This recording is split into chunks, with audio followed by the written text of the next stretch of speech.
La Sociedad Española de Radiodifusión presenta... Ser... Aquí va la radio... Podcast. Siempre. You and me, we used to be together, every day together, always. I really feel that I'm losing my best friend. I can't believe this could be the end.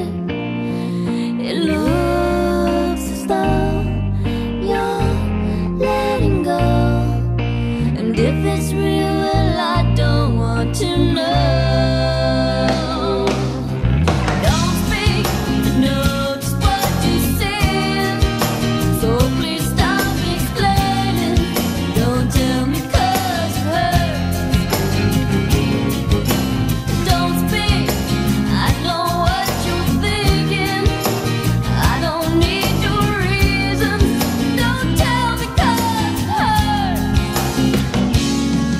Your memories. ¿Qué tal? Buenas tardes. Abrimos la ventana de este miércoles 28 de agosto con Matías Vallés en Radio Mallorca. Matías, buenas tardes. Buenas tardes, Marta. En Radio Barcelona, Magda Bandera. Hola, Magda. Hola, buenas tardes. Y aquí en Madrid, a mi lado, Rafa Panadero. Rafa, Hola, buenas tardes. En estos últimos días de agosto, los estudiantes están preparándose, a punto de hacerlo, para empezar las clases. Los que acaban bachillerato tienen que elegir qué hacen este curso que empieza, si van a la universidad, si van por la formación profesional, lo que sea, ¿no? Pero una de las herramientas que van a necesitar en su etapa laboral, y yo diría que en la vida, resulta que no se estudia, al menos la mayoría no la estudia, no la hemos estudiado. Es la oratoria, esta capacidad de hablar en público. Emma Rodero, buenas tardes. Buenas tardes.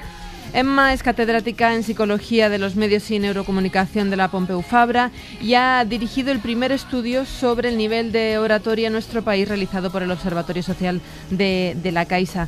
Una de las conclusiones, Emma, es que casi el 80% de los universitarios españoles no han recibido nunca ningún tipo de comunicación oral en todo su desarrollo académico. Y yo me pregunto, ¿por qué? Sí, todos nos lo preguntamos al final, porque teniendo en cuenta que es una competencia esencial en nuestro día a día, no solamente a nivel personal y social, que también, que a veces nos olvidamos de ello, sino sobre todo a nivel profesional, y ellos así lo reconocen, resulta que después no tenemos esa suficiente formación, es una asignatura pendiente, y la pregunta es ese por qué. Tenemos que decir una cosa, hemos evolucionado, pero todavía falta un poquito para que desarrollemos completamente esa competencia, sí. Yo, Emma, quería saber si se necesita una asignatura concreta o basta con potenciar todo lo que la educación sajona, que es muy diferente a nuestra, dice los clubs de debate, o sea, el plantear la educación como una interacción, como una sucesión de argumentos encontrados, y si eso ya ayudaría sin necesidad de, digamos, de sustantivizarlo en una asignatura. Bueno, es un todo al final, porque realmente yo sí diría, necesitamos realmente una asignatura como tal, porque el problema que hemos tenido, sobre todo siglo XIX, siglo XX, siglo XXI, ha sido que nos hemos centrado, nos hemos ido al lado extremo, que es a la cultura escrita, al código escrito, y hemos dejado de lado la parte oral, que habría sido predominante siempre en la historia de la humanidad.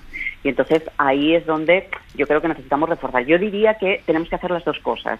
Una asignatura que debería ser obligatoria, ellos mismos lo dicen, los propios estudiantes en la encuesta lo dicen, debería ser una asignatura obligatoria para todas las carreras, porque no olvidemos que también es verdad que hay algunas carreras, comunicación, periodismo, etcétera, etcétera, que a lo mejor ciencias sociales que sí que tienen un poquito más de formación, pero otras que no lo tienen, ciencias de la salud, ciencias, etcétera, etcétera, ¿no? Entonces, ¿necesitamos una asignatura obligatoria? Sí, pero también, como tú bien dices, esos clubes de debate, aquí también tenemos ligas de debate en la universidad que son muy importantes para ello, clubes de oratoria. Todo eso también ayuda mucho. En la Pompeu Fabra tenemos un minor de oratoria, que lo que hacen los estudiantes es precisamente complementar asignaturas de oratoria con actividades de oratoria, ligas de debate, insisto, que al final les dan en el mismo título universitario, les dan un minor de oratoria, y eso, claro, ayuda mucho después a la hora de conseguir un trabajo. Pero me remite a lo que decía Matías, es que, por ejemplo, en Estados Unidos estos clubes de oratoria empiezan desde la primaria. Desde pequeños, sí, siempre. A ver, hoy en día en España también, es decir, ya empieza a haber formación también en los colegios y en las escuelas.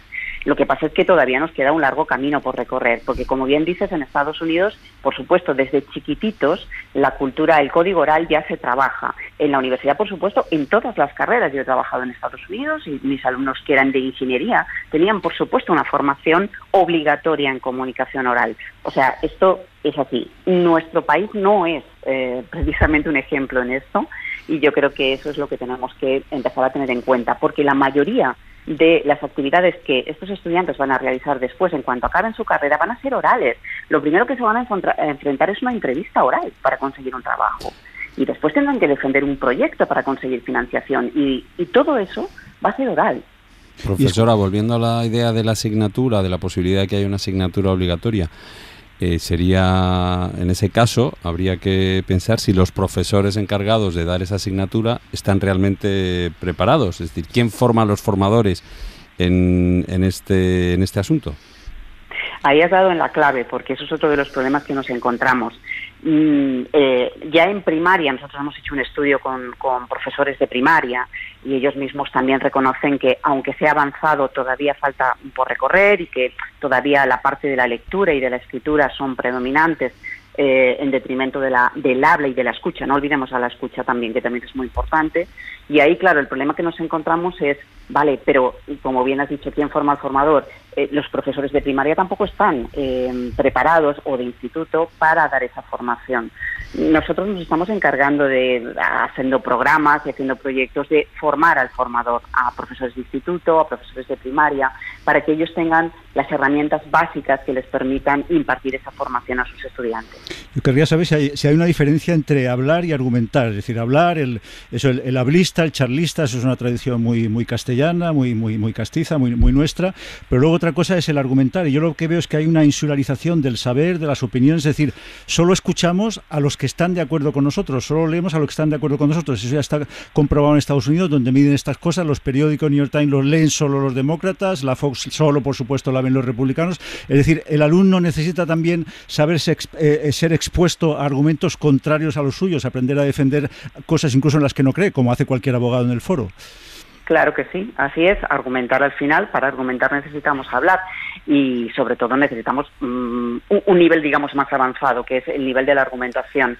En las ligas de debate universitarias también se hacen en institutos, ya se están trabajando en institutos, se hace esto precisamente, es decir, el estudiante tiene que defender, normalmente lo que es una liga de debate de toda la vida, tiene que sacar un papelito, hay un tema y tú puedes estar en contra de ese tema, pero tienes que defender, aunque sea una postura contraria, tienes que saber argumentar y defender en ligas de debate, que además son concursos, etcétera. Ese nivel de argumentación se trabaja. ¿Necesitamos todavía más? Sí, pero no olvidemos que eso sí se está haciendo. Es que yo creo que a veces se ha ligado también la oratoria casi a, cuando estáis hablando de eso, de concursos de oratoria, ¿no? Algo como muy competitivo, y se ha dejado más la parte argumental, la de estructurar el pensamiento. Yo veo que ahora niños y niñas en la primaria a la que tú te referías, sí que les obligan a hacer presentaciones orales, pero para que lo entiendan mejor, no para competir y luego pues estar en un estrado o hacer una charla TED, ¿no? Que esa ha sido otra corriente ahora, ¿no? Que era, venga, tienes que decirlo todo, o charlas de ascensor o en 10 minutos, ¿no? Sino intentar darle valor a argumentar y a saber expresarse correctamente. Sí, por supuesto. No olvidemos que al final, y ellos mismos lo dicen, bueno, por supuesto, el problema mayor que tienen siempre es el miedo escénico, porque eso lo tiene todo el mundo y eso siempre será así. Claro, pero no es lo mismo tener miedo escénico o nervios que te paralice la situación. Bueno, que te paralice la situación, te paraliza por los nervios. Es decir, el nivel de ansiedad al que tú has llegado te provoca al final, o te puede provocar esa paralización, ¿no? Porque al final lo que se activa es una respuesta de huida o lucha, y entonces ahí pues te puedes quedar completamente paralizado.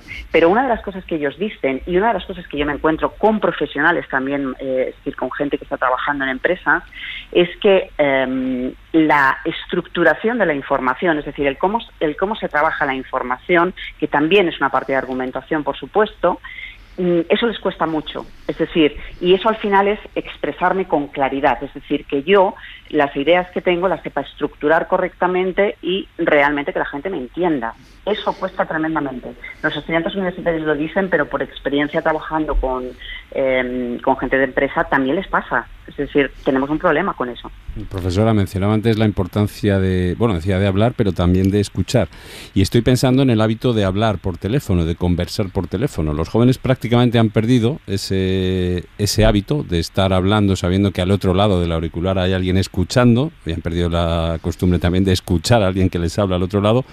Lo que hacen es dejarse mensajes o grabarse notas de voz y mandarlas. ¿Puede haber alguna relación entre ese cambio de costumbres entre los jóvenes y este asunto que estamos tratando de la comunicación oral y las presentaciones orales? Sí, bueno, a ellos lo que más les aterra, y es verdad que existe el miedo a hablar por teléfono y casi nadie, mis alumnos prácticamente no hablan por teléfono, es un miedo al descontrol. Es decir, no es tanto el miedo a hablar, porque tú mandas un mensaje de audio por WhatsApp, tú mandas voz, y ellos trabajan con voz y están acostumbrados a trabajar más con la parte oral que con la parte escrita. El problema es que no controlan ese mensaje. Es decir, cuando yo te mando un WhatsApp, es decir, ¿por qué WhatsApp también habilita la posibilidad de que tú borres el mensaje antes de mandarlo ahora? Porque controlas lo que has mandado. Tú lo escuchas y dices, uy, no me gusta, y entonces lo borro. Cuando tú hablas por teléfono, las palabras ahí están, claro. Punto. No hay vuelta atrás, no hay manera de borrar eso. Entonces, no es tanto un miedo a el habla como tal, porque ellos hablan todo el día. Y están por Zoom, y están en un videojuego activados online con su compañero o su amigo no sé dónde. Están online, están oral. Lo que pasa es que controlan. Claro, pero en una presentación en público oral, ahí no hay control. Eso es, ahí tendríamos de nuevo ese escenario de falta de control. ¿Y cómo se enseña a tener ese control? ¿Qué es lo que se tiene que tener en cuenta o se tiene que reforzar a la hora de hablar en público? Bueno, sobre todo hay que trabajar varios aspectos, ¿no?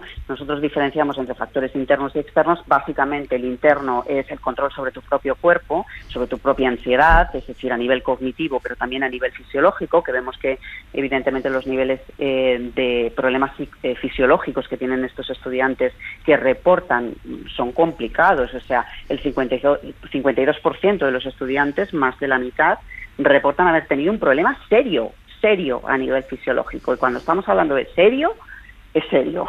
¿Serio como qué? No quiero entrar en muchos detalles, pero pues me oriné, me sequé, cosas graves, o sea, cosas problemáticas a nivel fisiológico. Es una falta de control del cuerpo derivado de la ansiedad, ¿no?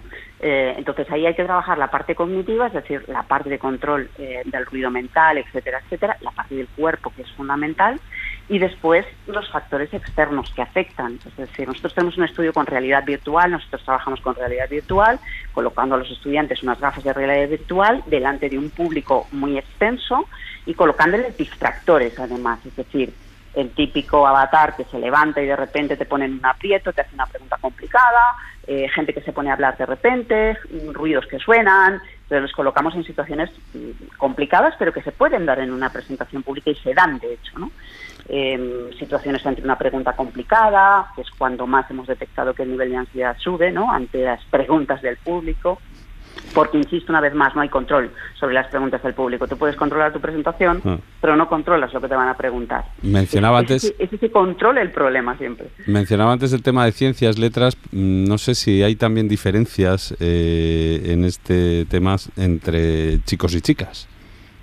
Los hay bastantes. De hecho, las mujeres, las estudiantes universitarias han reportado tener menos conocimiento, menos formación en comunicación oral, más problemas de ansiedad, pero eso siempre sale en todos los estudios. Yo siempre explico algo que yo creo que es importante explicar aquí. Las mujeres siempre reportan, es decir, cuando tú le preguntas directamente, ¿no?, el nivel de ansiedad que tienen, generalmente las mujeres reportan un mayor nivel de ansiedad del que te reporta un hombre. Sin embargo, nosotros que utilizamos herramientas de análisis fisiológico, es decir, que yo te mido el nivel de ansiedad corporal, objetivo, que tú tienes en el cuerpo, resulta que ahí lo que vemos es que los hombres tienen más ansiedad que las mujeres. No sé si hemos visto clara la diferencia. Es decir, la mujer es como que, no, yo tiendo a decir que tengo mucha más ansiedad. El hombre queda mal decir que tengo mucha ansiedad. Pero la tiene. Pero cuando lo medimos, a nivel fisiológico, es al revés. Es que pero una cosa es el miedo escénico, que la tiene además incluso los grandes profesionales. Estoy pensando en la literatura con Borges cada vez que tenía que hablar en público, que yo creo que eso... Y cantantes. Exacto, antes de salir al escenario, actores tal, y otra es no tener nada que decir, o no tener argumentos sólidos, o no haber estado formado para un sistema dialéctico. Por ejemplo, la educación sajona, al plantear casos particulares y discutir y debatir casos particulares, está mucho mejor adiestrada que la nuestra, que es aristotélica, ¿no? Yo creo que si hubiera una asignatura de oratoria, no se formaría oradores, sino se estudiaría la oratoria, como una asignatura más, como las matemáticas sin práctica. Entonces, es eso cómo se puede corregir este punto. Es decir, no ya las cuestiones de estoy muy nervioso, pues yo antes de empezar este programa estoy muy nervioso y llevo no sé cuántos años y sigo estando muy nervioso. Pero otra cosa es decir, no, es que además de estar muy nervioso es que no tienes argumentos suficientes para defender tus tesis.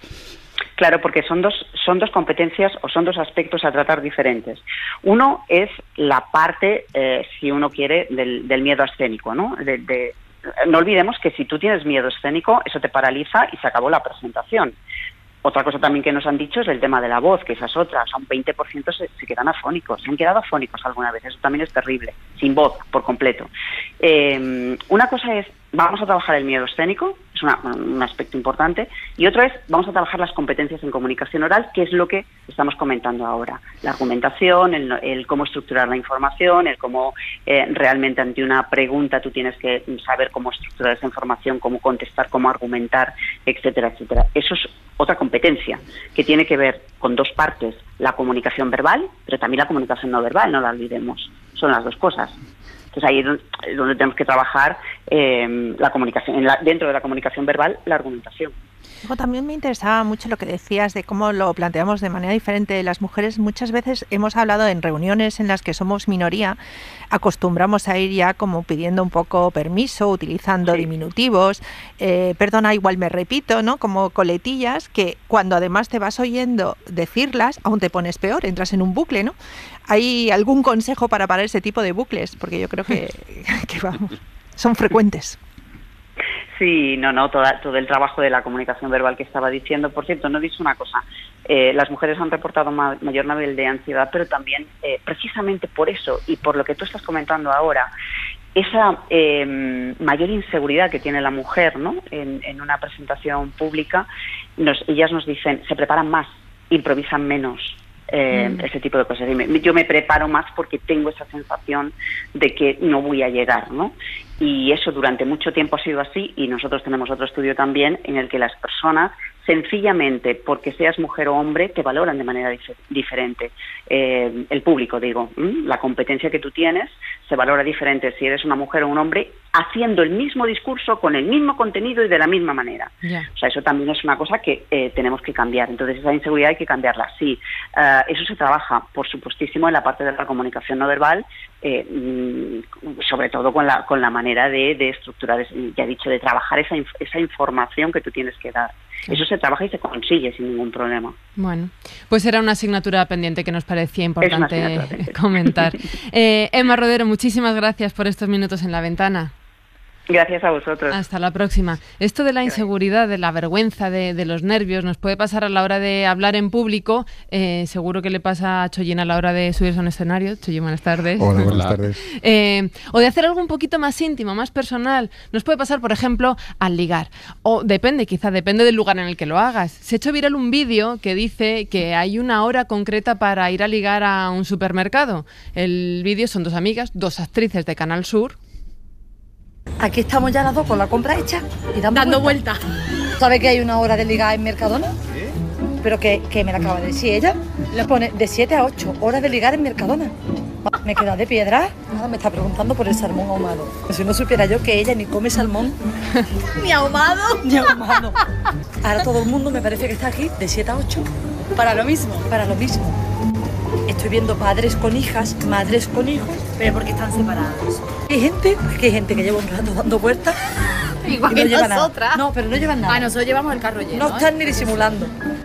Ellos llevan Ahora mucho parece rato que hay una dando hora vueltas. para ligar en los supermercados. Mi primera sorpresa, Matías, es que a ti nos decías antes de empezar el programa que no te extrañaba. No, yo, pero bueno, primero pensaba que ligar estaba prohibido, entonces estoy contento que se plantee este tema. Y es verdad que yo culpo a estas dos activistas de haber desvelado el gran secreto, es decir, los supermercados son el gran lugar para los ligues, muy por encima de los bares y de las discotecas. ¿Por qué? Pues yo creo que ahí se establecen unas corrientes subterráneas de comunicación, un imaginario distinto, la gente está muy atenta buscando esa mejor oportunidad, el mejor precio, la sensibilidad y la tensión irresuelta están a flor de piel.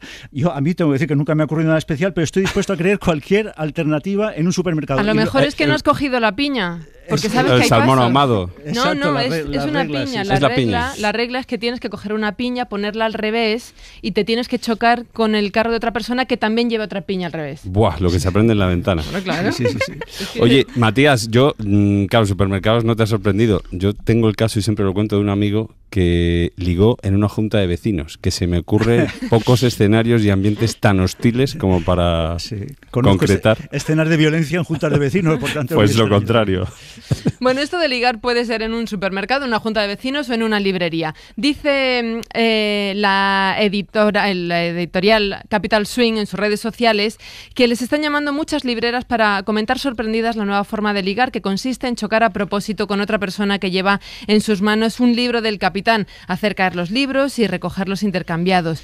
Ir a volver a coger el libro que se iban a llevar originalmente y de esta manera comprar 2 libros cada una, irse silbando y caminando en perfecta coordinación al parque más cercano y leer en voz alta y al unísono el mismo título hasta que no menos de 15 personas forman un corro y al terminar el primer capítulo, tras una breve pero sonora ovación, se marchan en grupos de 2 a 7 personas y replican el ritual en la misma librería o en cualquier otra del barrio. Blanca Cambronero, buenas tardes. Hola, buenas tardes. Blanca es editora de Capital Swing. Habéis estado rápidos y muy divertidos para aprovechar este frenesí del cortejo en espacios públicos. Bueno, es que siempre, el compañero que lleva las redes, que es Eduardo, que es excepcional en su trabajo, siempre está al quite de todas las cosas que se comentan y que son actualidad diaria, y en este caso, pues bueno, le pareció a él, claro, que había una forma de salir al quite sin nombrar a la empresa en cuestión, era trasladarlo a nuestro territorio, ¿no? Y se le ocurrió esta divertida historia que no deja de ser tener un punto de realidad, porque al final las librerías son otro sitio de encuentro donde pueden ocurrir cosas. Es un entorno de los libros en el que se liga mucho. Era Notting Hill, la película. Exacto, sí. Hay mucha literatura y mucha imaginario popular en torno a, el clásico ir con una flor en el ojal y un libro en la mano, ¿no? También era como para las citas a ciegas. Entonces, es verdad que existe como cierta cultura popular en torno a ligar a través de los libros. Yo creo que al final en cualquier sitio que sirva un punto de encuentro, y además un punto de encuentro de intereses comunes, como es una librería, ¿no? Donde te encuentras con gente que como poco le gusta leer y que es probable que encuentres a alguien que le guste las mismas cosas que tú, pues es una forma de empezar ese contacto y esa forma de conocerte, ¿no? Yo veo un obstáculo en todo esto que estamos diciendo, porque no voy a ser que la gente diga, bueno, si usted no quiere ligar, no vaya al supermercado, ¿no? Con lo cual sería una publicidad negativa, que solo vaya al final a estos establecimientos que quiera ligar. Pero en todo caso, Blanco, lo que me importa es saber, vosotras entonces defendéis la superioridad de la librería sobre el supermercado como lugar para entablar una relación. No. Aquí cada una que ligue y que haga las cosas donde le apetezca. Defendemos que existan espacios comunes de encuentro donde se puedan establecer estas relaciones, y creo que al final toda esta historia de que se ha vuelto tan viral no deja de ser un síntoma de que buscamos una forma de encontrarnos y de tener contacto cara a cara, ¿no? Que muchas veces en este mundo hoy en día no se da con tanta constancia como se daba antiguamente, ¿no? Sí. Y coincidimos menos, estamos menos en espacios comunes, y creo que al final esto es un reflejo de eso. Al final es ver si eres más de Borges o de Piñas. Luego el libro te permite la posibilidad también de hacer una dedicatoria, ¿no? También conozco un caso de alguien en una firma de libros que al firmar la dedicatoria dejó escrito ahí un teléfono y aquello progresó. Blanca, esto de la dedicatoria también es una vía, ¿no? De fomentar ahora también el cara a cara de alguna manera, ¿no? En las relaciones. Claro, bueno, es que al final cuando una dedicatoria al regalar un libro no deja de ser una forma de mostrar interés y de hacer un primer acercamiento de una forma que está más pensada, ¿no? Ya hay un esfuerzo y yo creo que eso se valora también. Y luego en los libros es una forma de, pues eso, no solo encontrar intereses comunes, sino de iniciar una conversación sobre algo concreto que se pueda alargar a otras cuestiones, ¿no? Entonces yo creo que es una buena puerta de entrada. Y bueno, oye, si es un libro de Capitán Swing, pues nosotras encantadas. Pero es de buena educación estar en una librería, no te pregunto supermercado, pero en una librería supermercado y preguntarle a otro cliente por qué está comprando, cuáles son sus gustos, por qué este libro en otro. Eso es una cosa recomendable. Bueno, yo creo que siempre que se haga con educación y sepas leer el lenguaje corporal de otra persona y si está receptiva o no a esa conversación, pues como cualquier otra interacción humana, depende de la respuesta. Y hay un dato común entre supermercados y librerías, es que nunca pasamos a otro cliente del supermercado o la librería sin mirar lo que lleva, ¿no? A ver qué libro lleva, qué libro ha comprado él, porque yo he comprado otro, porque tal. Y eso da pistas. Sí, exacto. Esto ocurre en la librería, es decir, el cliente es muy sensible a lo que están comprando los otros. Hombre, yo creo que sí, yo creo que todas y todos vamos siempre un poco fijándonos en lo que llevan los demás, que no le ha pasado, yo qué sé, en el metro y ves que alguien está leyendo algo y te fijas a ver qué libro es, y en las librerías pasa mucho, claro, tú estás buscando unos libros y ves que otra persona coge un libro que a lo mejor te llama la atención y ves que otras cosas lleva. Eso no es que te diga todo una persona porque no te lo dice, y es más, nunca sabes por qué está cogiendo ese libro, a lo mejor está comprando un libro para otra persona y no tiene nada que ver con él, pero bueno, siempre es una forma de, como poco es una forma de conocer algo, ¿no? O una forma de preguntar y si la otra persona está receptiva, iniciar esa conversación desde el primer contacto. Blanca, ya para terminar, en Capitán Swing editáis muchos libros. ¿Cuál recomendarías tú para ligar? Uy, pues no sé, o sea, no sé si decirte uno concreto, sí diría que desde luego si encuentras una persona que a ti te gustan los libros de Capitán Swing, encuentras otra persona que está comprando uno de nuestros libros, pues yo creo que ya hay un punto de partida común, ¿no? De forma de ver las cosas, yo creo, y bueno, es una pista para saber que puede que tengáis el futuro. Blanca Cambronero, editora de Capitán Swing, muchísimas gracias. Que vaya gracias muy a bien. vosotras. Beso. I must have always known that this would be inevitable. To earn my stripes I'd have to pay and bare my soul. La Ventana, en Ser Podcast. Tu i jo hem sopat en bons restaurants, tu i jo hem ballat a la llum d'un fanal, tu i jo volàvem en un Ford Fiesta groc, tu i jo hem cantat a la vora del foc, tu i jo hem buscat coses similars, tu i jo hem tingut el cap ple de pardals, tu i jo dalt de la Nòria, tu i jo i la nostra història, però tu i jo no ens hem banyat mai al mar. Al mar, al mar, al mar, al mar, al mar, al mar, al mar. Plantem les tovalloles, convido a un gelat, juguem a pala grega, esquivem passejants, a l'horitzó es divisen les veles d'uns nens que fan optimist, a la cala del costat dormo una estona que bufa de mar, així estirada se't veu espectacular, llarga i blanqueta a la sorra llegint intrigues vaticanes, de final inesperat és abusiva, tanta calor, t'incorpores i et poses bé el banyador, amb un peu calcules com està l'aigua i tot està llest per tal que entrem al mar. Son las 5 menos 20, las 4 menos 20 en Canarias. Estamos en La Ventana tomando café con Matías Vallés, Magda Bandera, Choyén, Rafa y yo. Hemos hablado mucho este verano del turismo de masas, de la saturación en las playas, de la saturación también en restaurantes y chiringuitos, la cantidad de alquiler turístico que hay y lo que implica esto para la población local. Comentamos aquel grupo, Matías, de turistas que hizo ese boquete en la pared del hotel y en Palma para conectar sus habitaciones. Es que viajan para hacer un boquete, ¿eh? O sea, es importante que haya un destino, un propósito previo, ¿eh? Sí, esto del destrozo, ¿no? es muy llamativo porque es muy fácil verlo. claro, se complica si este destrozo o la basura está, por ejemplo, en alta mar, ¿no? Ahí como que no se ve o no la vemos todos, pero está. Un buzo profesional ha puesto en marcha una iniciativa que se llama Eco Project Mallorca, que se dedica a limpiar los fondos marinos para proteger el ecosistema mallorquín. El buzo se llama Tomás Hayes y nos está escuchando. Tomás, buenas tardes. Sí, buenas tardes. Habéis recogido unos 500 kilos de basura en los últimos días y la mayoría son botellas de vidrio que lanzan desde los yates de lujo. Bueno, sí, es una acumulación de muchos años, pero sí, es sobre todo botellas de champán y, bueno, sí, barcos que se ponen ahí en la bahía para hacer fiestas y sí. ¿Cómo empezó esta iniciativa?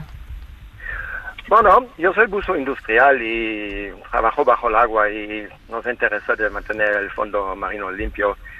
Y hace muchos años que lo hacemos así entre amigos, 2-3 veces al año, pero hay mucho trabajo y entonces hemos creado esta asociación para poder hacer por lo menos una vez al mes un proyecto.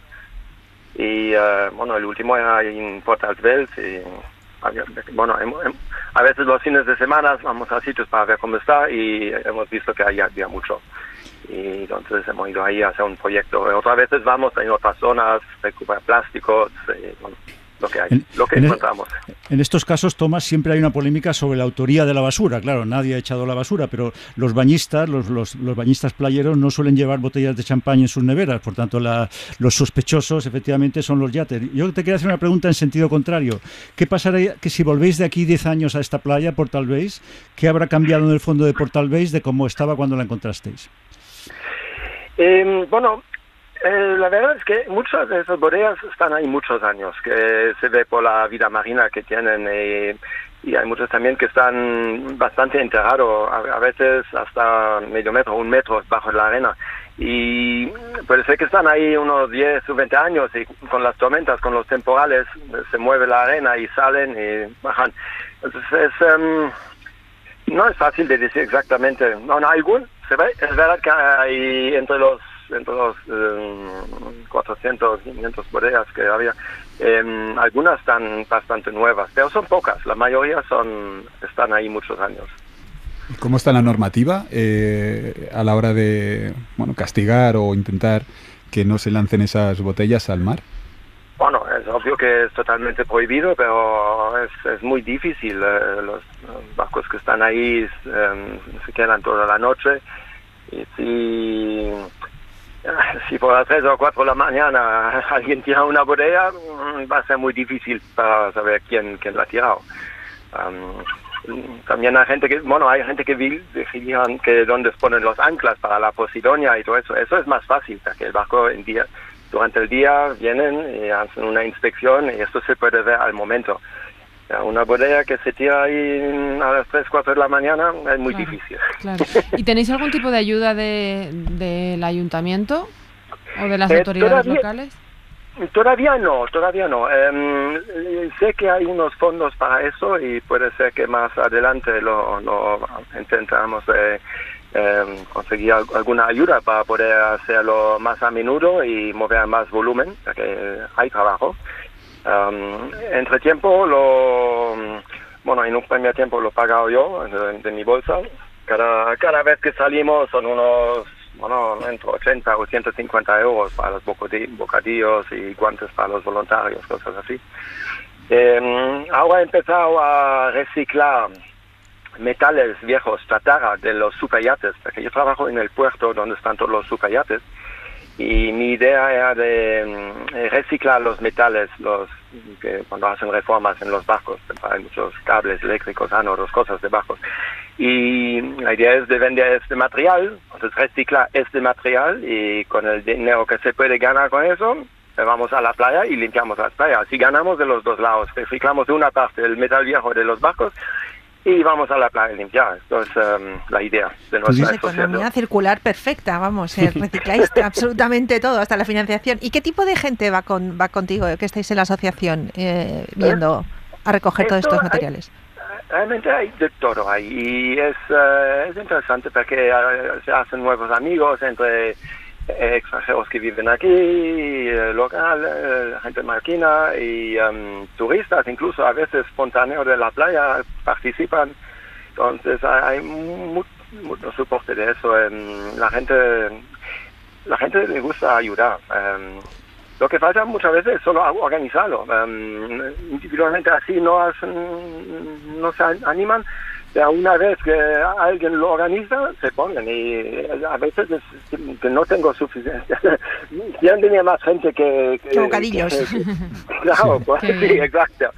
Por eso digo, si en el futuro, si podemos tener unas ayudas, sería muy bien. Nos parecía muy chula esta iniciativa, Tomás. Gracias por asomarse a la ventana y contárnosla. Bueno, muchas gracias. Un abrazo. Hola. Vamos a contar otra historia de recuperación o de rehabilitación del entorno. Vamos a La Res, que es una localidad de Huesca de unos 70 habitantes en invierno, pero que en verano llega a alcanzar los 200. Con la llegada de las fiestas, con la ilusión de jugar un torneo de fútbol estos días de vacaciones, casi 20 jóvenes de entre 11 y 17 años se han unido para restaurar las pistas del campo de fútbol y poder llevar a cabo ahí esa competición.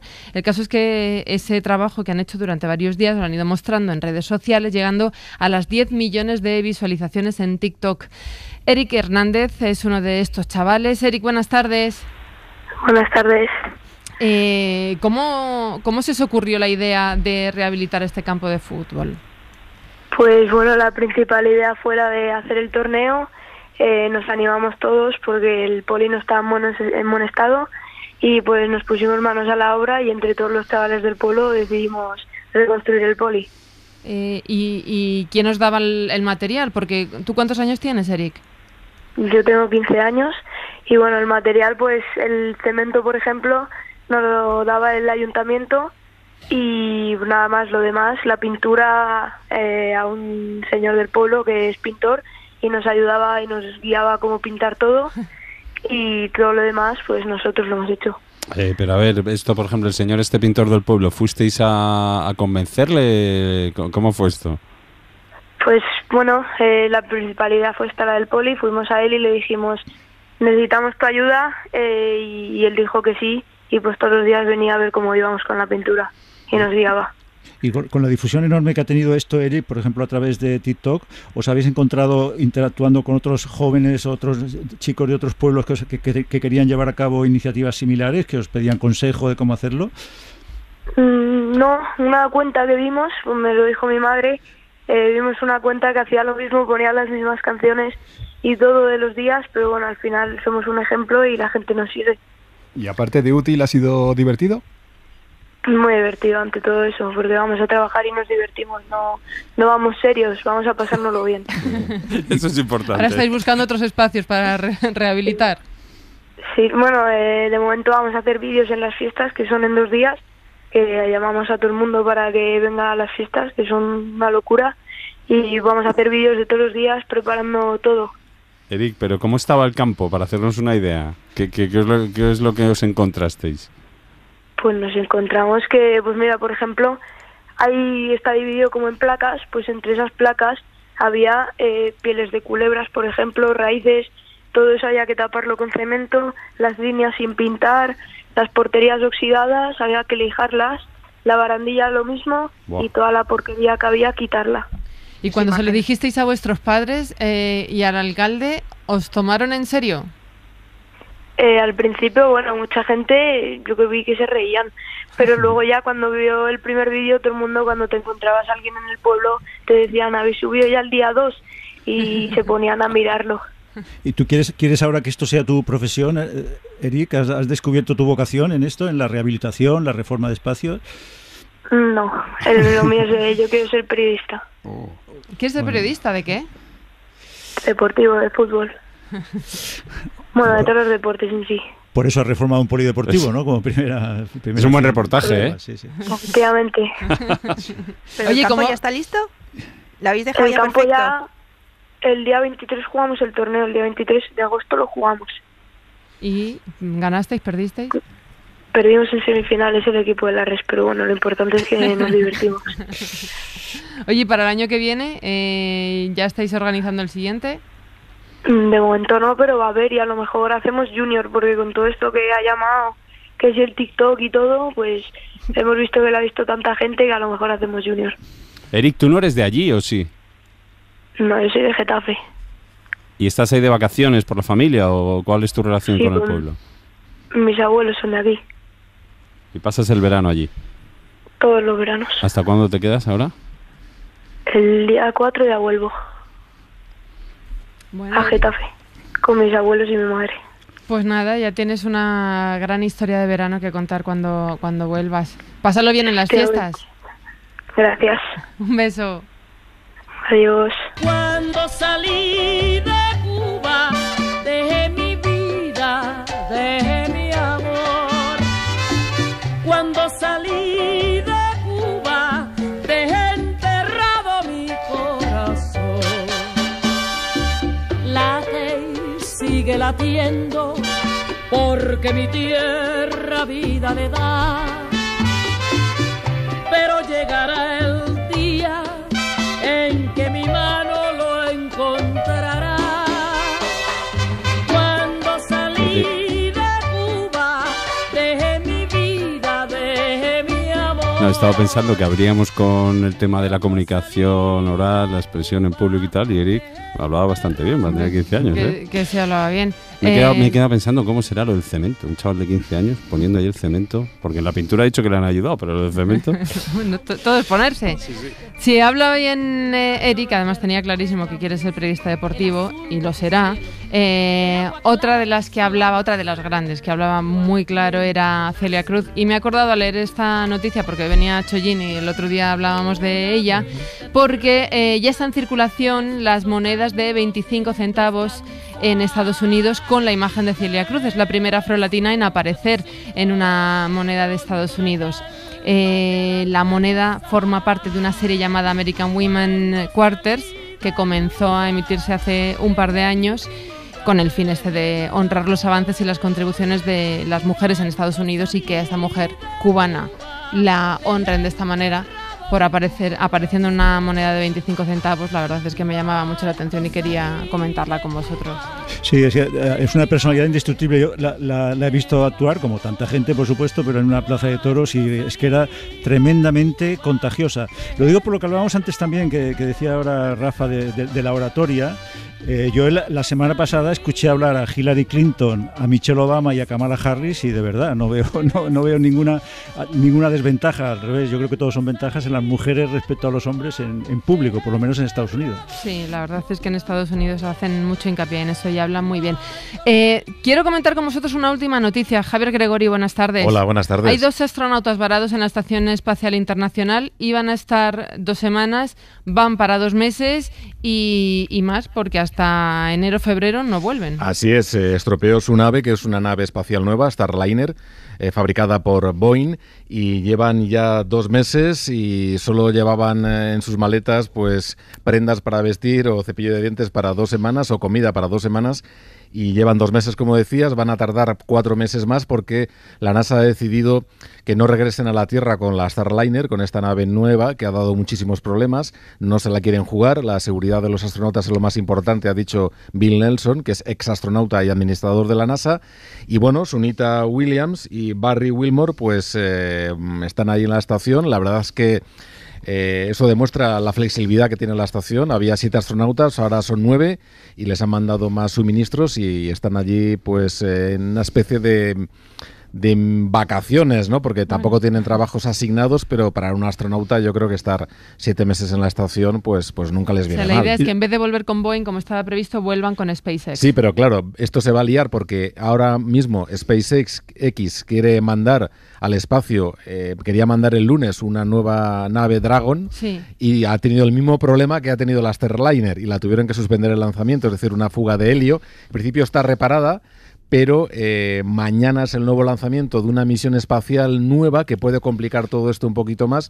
Es una misión que se llama Polaris y que es una misión privada, es decir, que los astronautas han tenido que pagar, no hay una agencia espacial detrás, y hay 2 mujeres astronautas a bordo de esta nave que va a intentar ser lanzada mañana desde Cabo Cañaveral a eso de las 9 de la mañana hora española, y lo importante de esta misión es que van a ir lo más lejos de la Tierra desde que se fueron los astronautas Apolo a la Luna. Es decir, van a ir a 1.500 kilómetros de distancia de la Tierra, que es mucho más allá que la Estación Espacial Internacional, pero que si esta SpaceX falla, esta nave Dragon falla, pues sumado a la Starliner se podría complicar un poquito el tema del calendario y del regreso de astronautas. Esperemos que no, y mañana es el lanzamiento. Hoy se ha suspendido, pero por motivos meteorológicos, no por motivos técnicos. Entonces sale Elon Musk al rescate, ¿no? Con la mala fama que le echan últimamente. De momento tiene que lanzar esta Dragon, que ha fallado, es decir, que no sé qué rescate.